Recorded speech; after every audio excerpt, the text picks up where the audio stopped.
Acha, coming back again.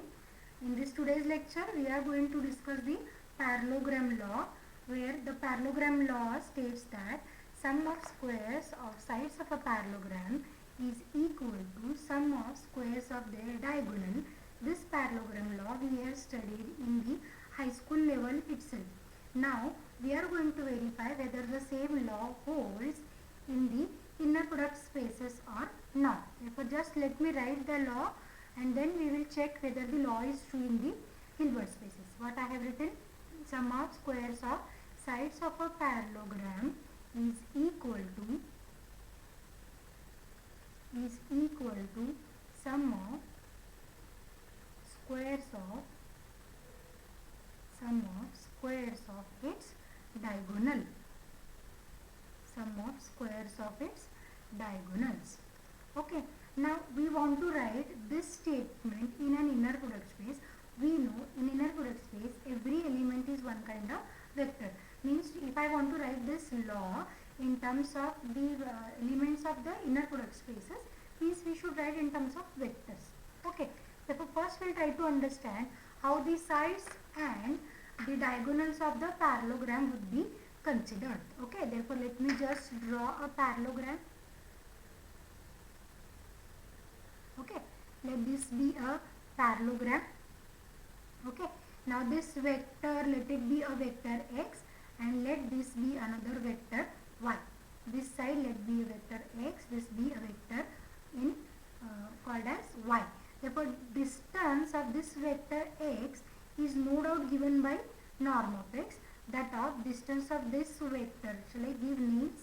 A, B, C, D. Okay, therefore distance AB is nothing but norm x. That of distance AD is nothing but norm of y. Now our aim is to find out the distances of the diagonals, length of the diagonals also. Can anyone tell me what would be this distance? Okay, can anyone know the position of this vector element at C? If this is vector x, this is vector y, this C is nothing but a vector x plus y, and this point B in this particular direction is nothing but a position of a vector x minus y. This is just I have written by using the vector calculus, addition and subtraction of the vectors. Therefore, if this C point is a vector x plus y, therefore the distance AC is nothing but norm of x plus y. That of, if this point B is having a vector at x minus y, therefore this distance is nothing but norm of x minus y. Therefore this will be a presentation in a vector space. Therefore what the law states, sum of squares of sides. Now we know in parallelogram these two sides, opposite sides are equal. Therefore this is norm x and this opposite side, this will be norm of y. Therefore here sum of squares of sides of a parallelogram will be 2 times norm square of x and 2 times norm square of y. Correct, na? And which is equal to sum of squares of the diagonals. That is norm square of x minus y, x plus y, and norm square of x minus y. Therefore we will just write down the statement of the parallelogram law. What is the statement? If x and y are two vectors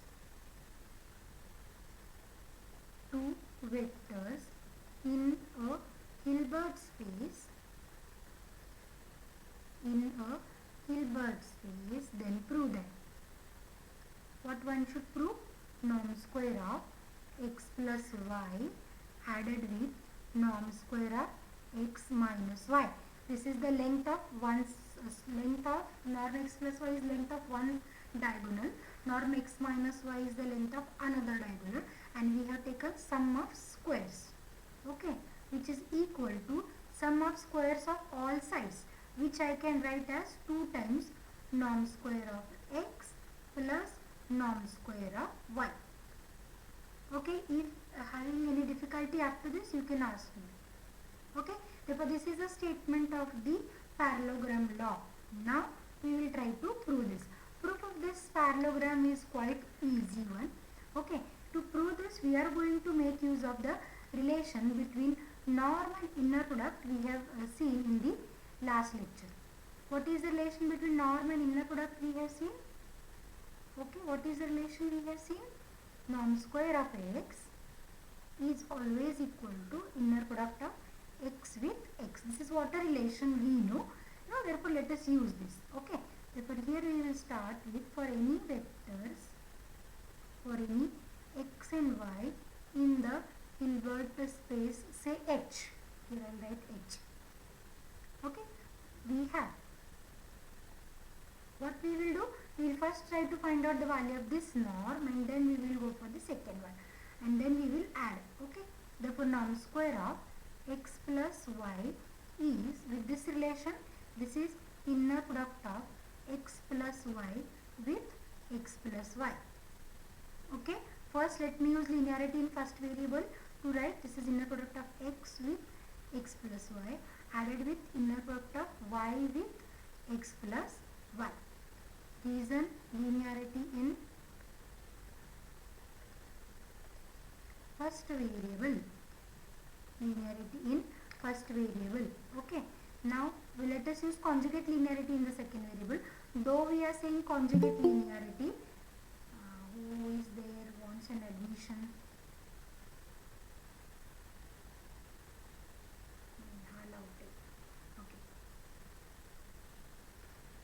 Though we are going to say it is conjugate linearity, but as the scalars used here is 1 and 1, na? If this representation is of the type alpha x plus beta y, alpha and beta both are taking the values 1 and 1. Therefore, taking the scalars out with the conjugate as 1 and 1 is a real number, there is no difference. Therefore, shall I write this as inner product of x with x added with inner product of x with y. For the second one, inner product of y with x plus inner product of y with y. Reason, no doubt we should mention as conjugate linearity in second variable. In second variable. Okay.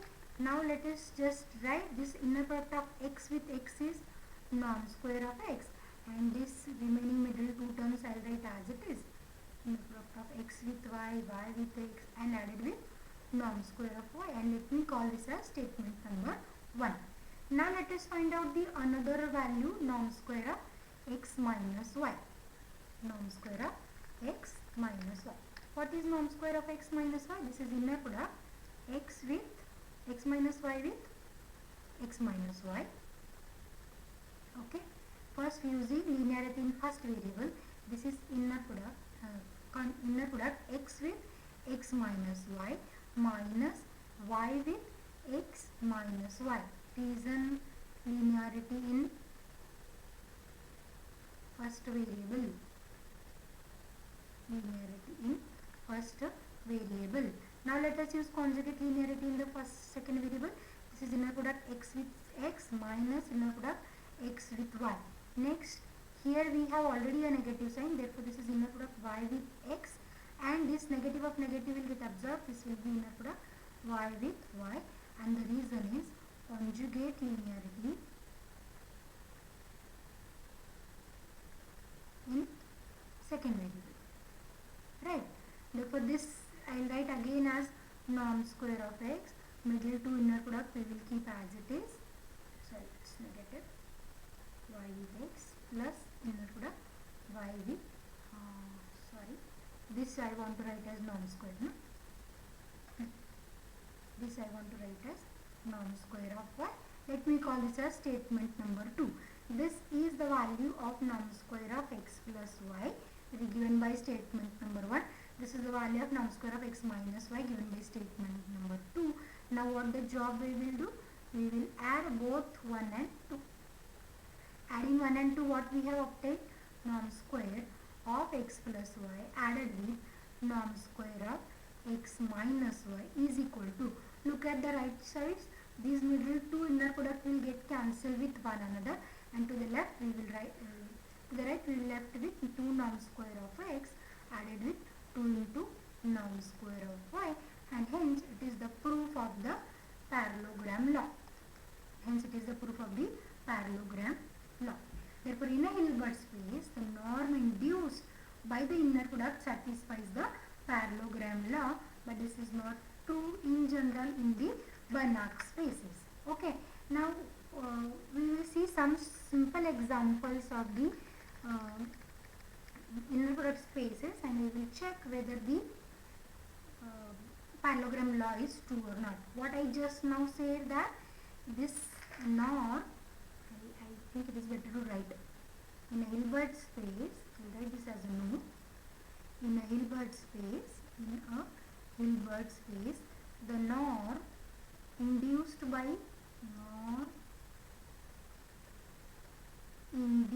by inner product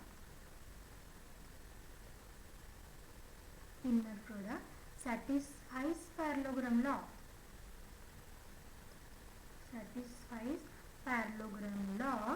This is not true. In general Banach space. Spaces. Okay. Why this is true in the Hilbert spaces? Because this norm is induced by the inner product. Here is the relation we have written. Norm square of x is inner product x with x.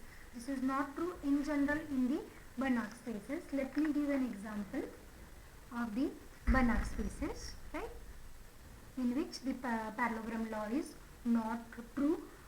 In the chapter of Banach spaces, we have proved already that LPN spaces are the Banach spaces. Okay, what we have proved, LPN spaces are the Banach spaces, and the norm defined on the spaces will be norm P defined as summation mod xi raised to p raised to 1 by p, and sum is running from I equal to 1 to n, and we have already proved that these LPN spaces are the Banach spaces. Now let me just check for some particular values of p, this will be a Banach space and whether parallelogram law holds or not. Okay.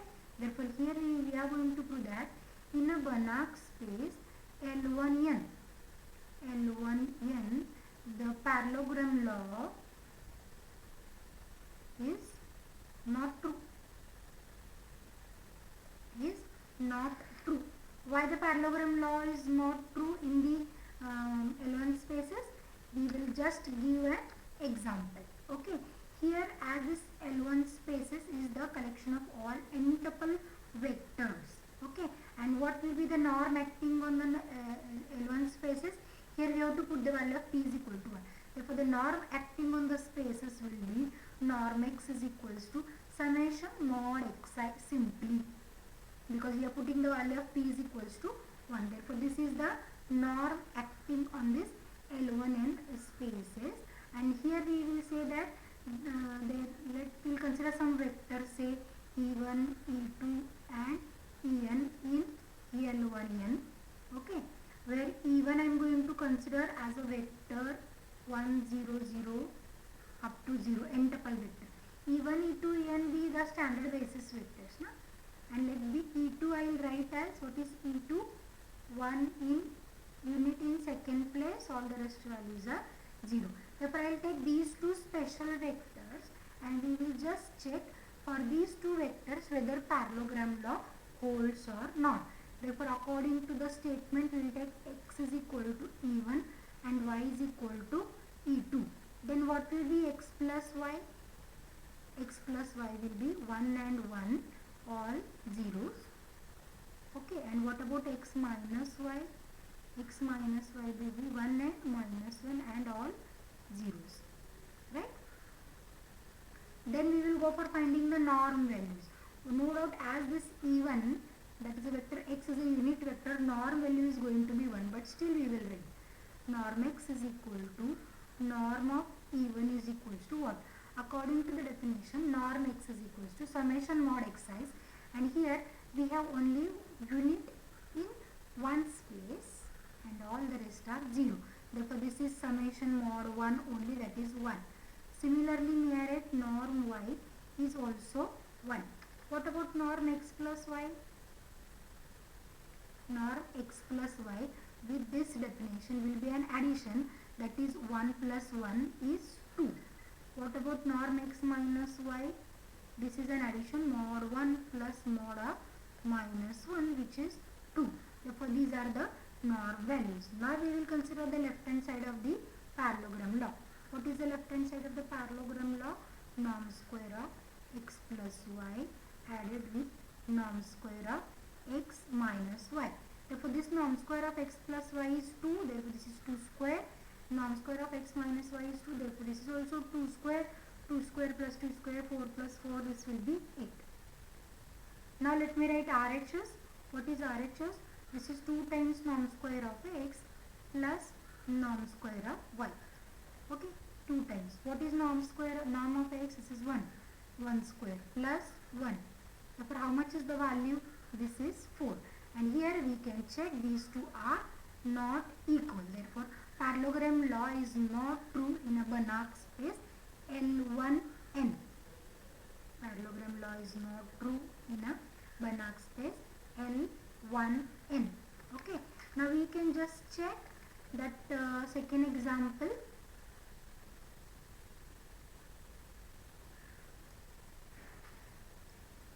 What about in LPN spaces for P not equals to 2, P equals to 2? Okay. Therefore here we are going to prove that in LPN for P equals to 2, parallelogram law holds. Parallelogram law holds. For P equal to 1 we have checked out just now. Now we will check for P equals to 2.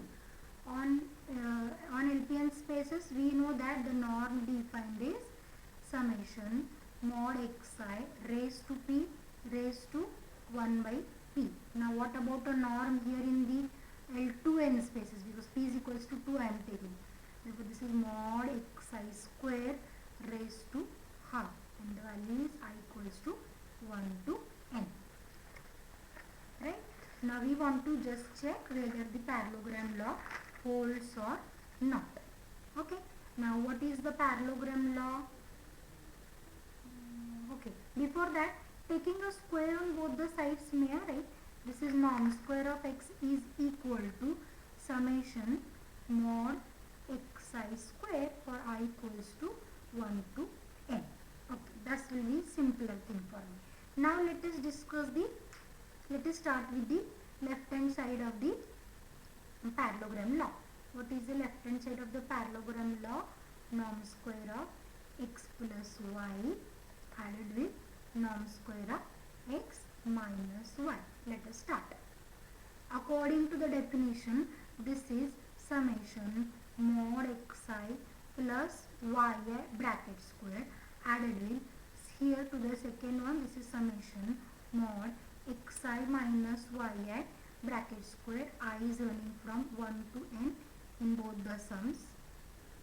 Okay. Now we will just separate this mod xi plus yi bracket square. What will be a separation? This is mod xi square plus 2 times mod xi into mod yi plus mod yi bracket square. This is the value of your first summation. Similarly, we will write the square for the second sum. This gives me mod xi square minus 2 mod xi into mod yi plus mod yi bracket square. Okay. Now look at the sum. Both the sums are running from I equals to 1 to n. Therefore, we will just add up the terms. While adding, these middle two terms are going to cancel one another, and v remains with mod xi plus mod xi square, which gives me 2 times. Therefore, I will write mod xi square. Similarly, mod yi square plus mod yi square is 2. Therefore, here I will write mod yi square, and here I will complete the bracket. And what is the two values? Let me separate the sum. 2 times summation mod xi square added with 2 times summation mod yi square, which is nothing but 2 times norm square of x plus 2 times norm square of y, and hence this is equal to right hand side of our parallelogram law, and hence parallelogram law is true for p equals to 2. For p equals to 1 we have verified this is not true. For p equal to 2 we have shown that the parallelogram law holds good. Now our aim is to show that in LPN spaces parallelogram law do not hold for P not equals to 2. Okay, so here shall I write parallelogram law holds good in L to N. Now we will write third example. Okay, which space will be under the consideration? LPN for P not equal to 2. Because for P equal to 2 we have verified that this parallelogram law is true. Now for P not equal to 2 we will discuss the example. Again, what is the norm defined on the spaces? What is the norm defined? Norm x is equal to summation mod xi raised to p, I running from 1 to n and raised to 1 by p. Okay. Now here our aim is to show that parallelogram law, here we will show, right? Show that parallelogram law do not hold. If I want to show that parallelogram law do not hold, this will be sufficient for us to just give one example. Okay. Is up to this everything is clear? Whether voice is audible, screen is visible, right now? Yes, ma'am. Yes. It's good. Now for P not equals to 2, our aim is to show that parallelogram law do not hold. Therefore we will find two such vectors for which parallelogram law do not hold. Therefore here I am going to select a vector x. For LP and not necessary, for in general LP we can generalize this example. In general LP space means what? There is no n-tuple vector. These are the infinite sequences. Every vector will be a sequence. Therefore here it will be summation I from 1 to infinity. Okay. Equally true for LP and spaces. I am taking a more general example. Therefore a vector x I am going to select, let be 1, 1 and all zeros. How many vectors we have? Infinite tuple vectors. Another vector y I am going to select as some 1, minus 1 and all zeros. Okay, these are the two vectors I have selected. Norm is known to us. We will find out addition, subtraction and the corresponding norms also. In LP spaces we are seeing. Okay. Therefore what is x plus y? X plus y is an addition. This is 2. And here it is 1 minus 1, 0. Therefore all the rest vectors are 0, 0. What about x minus y? A subtraction I want to do. Therefore the first vector is 0. Second is 1 minus of minus 1, this is 2. And all the rest are zeros again. Now we will find out the norm values. If x is this much, what is norm of x? What is norm of x? By finding the norm, we have to write mod xi raised to p. Here we have two vectors. Therefore I will write 1 raised to p plus 1 raised to p. And whole thing raised to 1 by 2. 1 raised to p is 1, 1 raised to p is 1. Therefore the value here it is 2 raised to 1 by p. Similarly, what about norm of y? Norm of y is same. Mod we are taking the mod xi. Therefore this is 1 raised to p plus mod of minus 1 is plus 1, 1 raised to p raised to 1 by p. Here it is again 2 raised to 1 by p. What about norm of x plus y? We have only one non-zero vector. Therefore this is 2 raised to p raised to 1 by p. Therefore the value is 2. What about norm of x minus y? Same, 2 raised to p raised to 1 by p is equal to 2. Now let us start with the left hand side. What is the left hand side of the parallelogram law? Norm square of x plus y added with norm square of x minus y. Norm x plus y, norm x plus y is 2. Its square is 2 square. Here also it is 2 square. The value is 8. What is the right side? Right hand side is 2 times norm square of x plus norm square of y. Now the value here we have obtained is 2 raised to 1 by p and 2 raised to 1 by p. Therefore I will just keep the values of norm x as 2 raised to 1 by p. Therefore this is 2 into 2 raised to 1 by p bracket square added with 2 raised to 1 by p bracket square. 2 raised to 1 by p bracket square, what it will be? 2 raised to 2 by p. 2 raised to 2 by p plus 2 raised to 2 by p. This is actually 2 times 2 raised to p by p. Therefore, this is 2 times 2 raised to 2 by p. Therefore, in all this is 4 into 2 raised to 2 by p. 4 into 2 raised to 2 by p, and here it is 8, and we know for p not equals to 2. Okay, the case we are discussing for p not equals to 2, because if I put p is equals to 2, 2 by 2 is 1, 4 2s are 8, equality holds. So p not equals to, the two values are not equal, therefore one can say that parallelogram law do not hold. Do not hold. Okay. Now the fourth example I can write is for LPN spaces. For LPN spaces, P not equals to 2, parallelogram law hold. For parallelogram law do not hold. Okay. In this example I have shown for general LP spaces, that is there is no n tuple vectors. Okay. Now you have to solve for this fourth example, that is LPN for P not equals to 2, parallelogram law do not hold for this Banach spaces. Therefore, in the four examples we have seen in some Banach spaces parallelogram law holds, but in some Banach spaces parallelogram law do not hold. Okay. Now we will go to next point of polarization identity. This is actually an important lemma to discuss, called as polarization identity, which is going to work as literally it is going to help us to check the inner product values, right? So first let me write, this is a lemma for the next important theorem, and is called as polarization identity.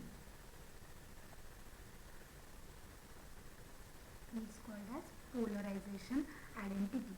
Okay. The statement of the lemma is if x, y are any two vectors, x, y are any two vectors in a Hilbert space,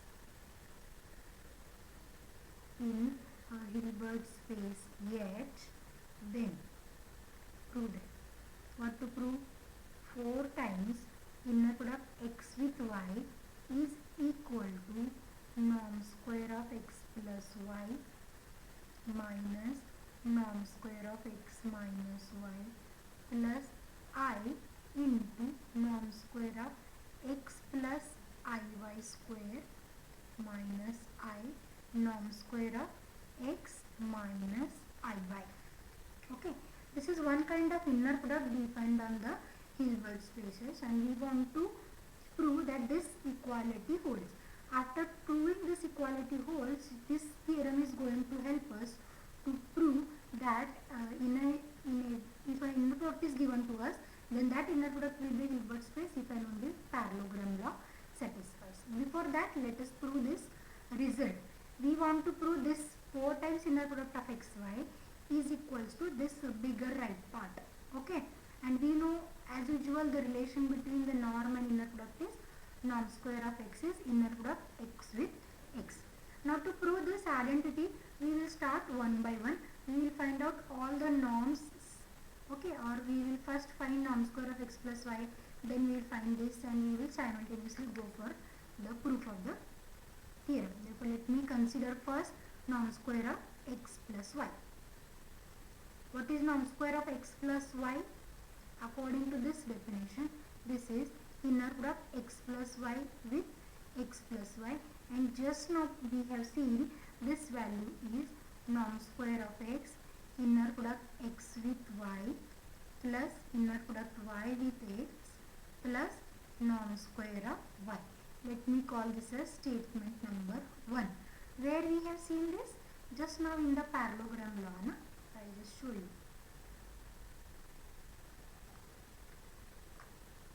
Here, norm square of x plus y is norm square of x plus these two inner products added with norm square of y.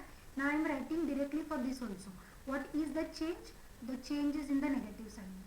Plus to minus for the middle to inner product, right? So without repeating those terminologies again, we will just write derivative. Okay. So here now I will write norm square of x minus y is equal to norm square of x, negative inner product x with y, negative inner product y with x added with norm square of y. Let me call this as statement number 2. Now we have obtained these two norms. What is the symbol? Negative. Therefore we will take a subtraction of these equations. Therefore what I will write? Subtracting 2 from 1. 2 from 1, which gives us norm square of x plus y minus norm square of x minus y is equal to. Now as we are doing the subtraction, these two terms will cancel, norm square of x and norm square of x. Here also this norm square y will get cancelled and we remain with inner product x with y, negative of negative, this becomes positive, therefore this is 2 times inner product x with y, and similarly 2 times inner product y with x. Let me call this as statement number 3. Now look at the remaining part of the inequality to prove. What are the two remaining terms, norm terms? Here the change, if we observe, if I consider this as one part, I'll just change the color of my pen. If I consider this as one part, this as second part, the change here is y is replaced by iy and multiplied by I as well. Right now, therefore what I will do, we will try to obtain the second part of the equality with this equation number 3. What we should do, we will replace this y by iy. Correct? We are using a shortcut. Therefore what here we should write? Replacing y by iy. What will happen if I replace? This gives us norm square of x plus iy minus norm square of x minus iy.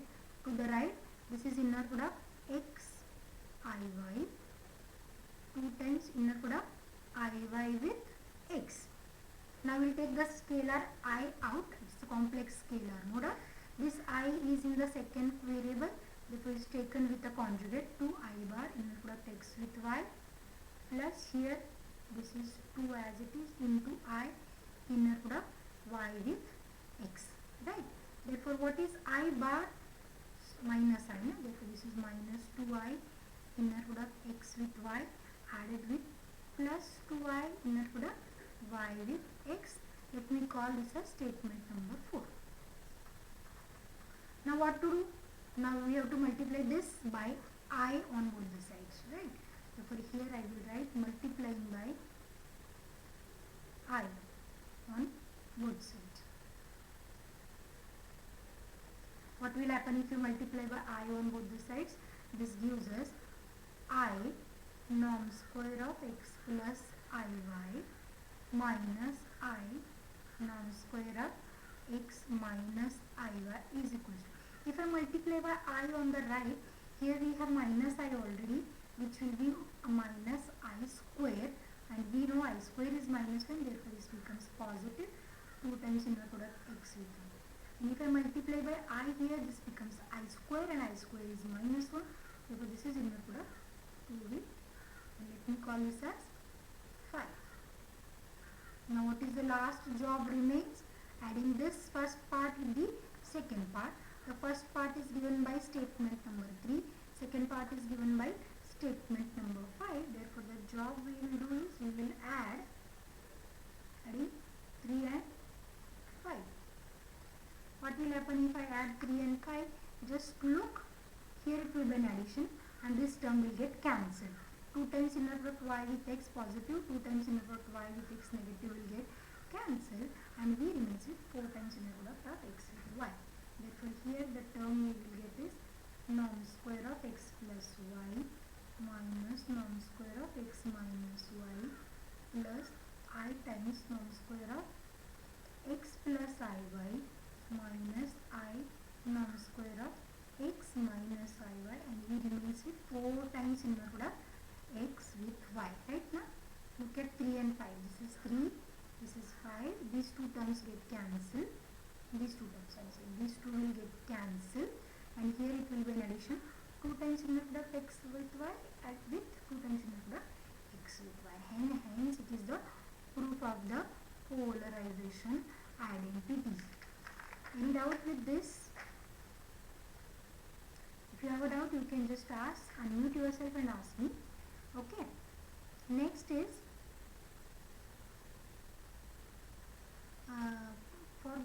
before going to the next one, we will just write to note. Note we are going to write it for the particular case of real numbers. Okay, if k is equals to r. In general, we are taking k is equals to c. Underlying field will be a complex field. Then what will be the corresponding change in this polarization identity? May I write the above polarization identity becomes norm square of x plus y minus norm square of x minus y. Okay. Equation number 3 we have to start with. Na? This is 2 times inner product of y with x. No need to replace y by iy and all because there is no imaginary part. Therefore equation number 3 tells us this is 2 times inner product x with y plus 2 times inner product y with x. Therefore let us write this as 2 times inner product x with y. If I just want to change the positions x and y, this will be with a conjugate. But what we are saying, okay, 2 times inner product x with y added with inner product xy conjugate. The term is of the type z plus z bar, and we know that z plus z bar is 2x. Na? If z is x plus iy, z bar is x minus iy. So z plus z bar will be 2x, that is the real part. Therefore this is 2 into 2 times real part of inner product x with y. But as the underlying the field is real itself, real part is the number itself, right? Therefore this is 4 times inner product x with y. Therefore for the underlying field to be a real number, polarization identity will be norm square of x plus y added with norm square of x minus y is equals to 4 times inner product x with y. Okay, any doubt up to this? If you have a doubt, you can just ask. Yes, students, whether you are having a doubt on this? Up to this, polarization identity and parallelogram law with the examples.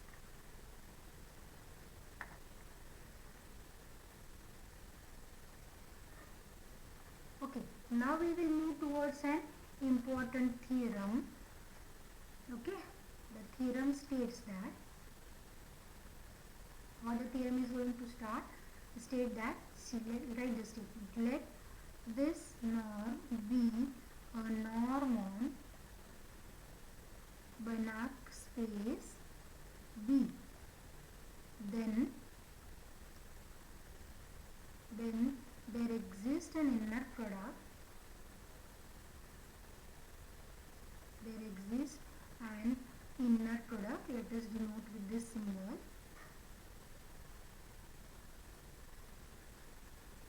Inner product on B such that inner product xx is norm square of x. This is the relation between inner product and norm for all x in B if and only the norm satisfies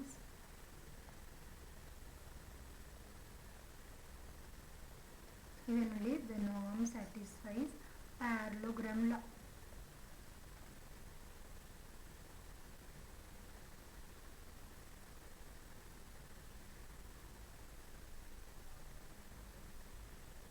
If and only the norm satisfies the parallelogram law, that is norm square of x plus y added with norm square of x minus y is equals to 2 times norm square of x added with norm square of y. And in this case,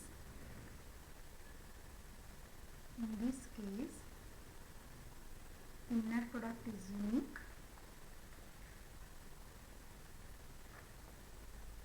Inner product is unique and is given by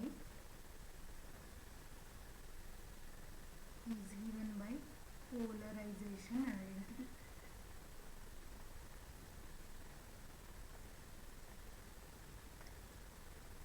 First, one has to understand the meaning of the theorem. What is given to us? Norm is a norm on a Banach space. Then knowing means we have Banach space in our hand. Then we want to prove there exists an inner product.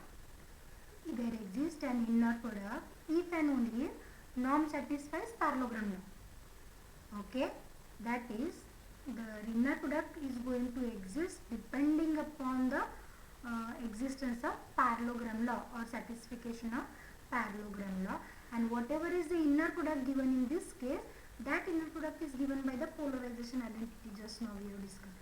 This is the inner product given by the polarization identity, right?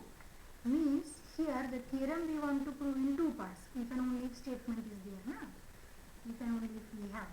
In the first part, what we have to show, that an inner product, suppose we have an inner product that is given with the relation inner product xx with norm square of x. Then what one has to do? One has to show that norm satisfies the parallelogram law. But that we have done already, and also we have shown that the polarization identity is true. Therefore, to prove this theorem, actually there is a need to prove the reverse part of the theorem. Therefore, here I will just write down part 1. In the first part, assumption will be inner product exists on a Banach space, and this is the relation between norm and inner product. Then the aim is to show norm satisfies parallelogram law, and also inner product is satisfied. Inner product uses the polarization identity, but that we have done already. Therefore, nothing to prove in part 1. The challenge is to prove in the part 2. Okay. Therefore, in part 2, suppose we have an inner product.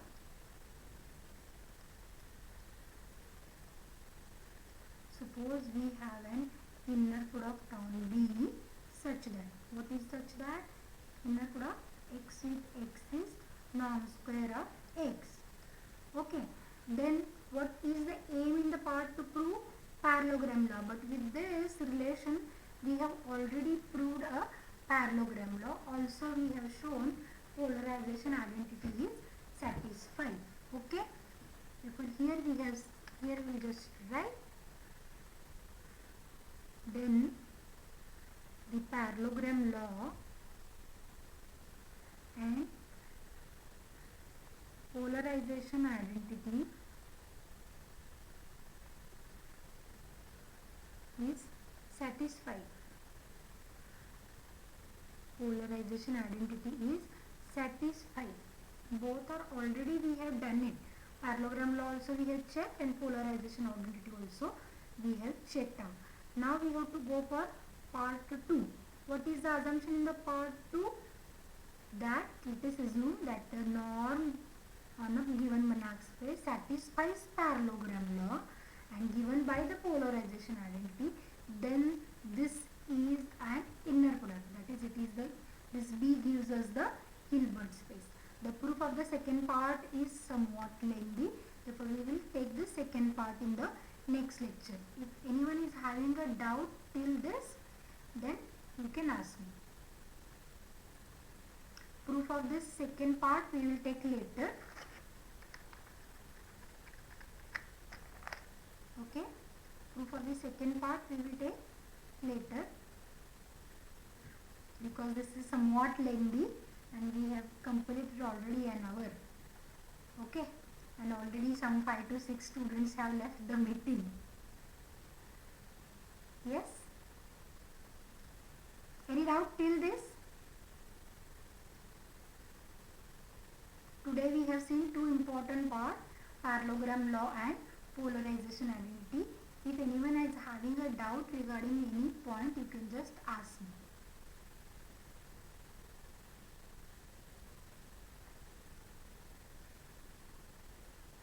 Thank Thank you for watching today's lecture.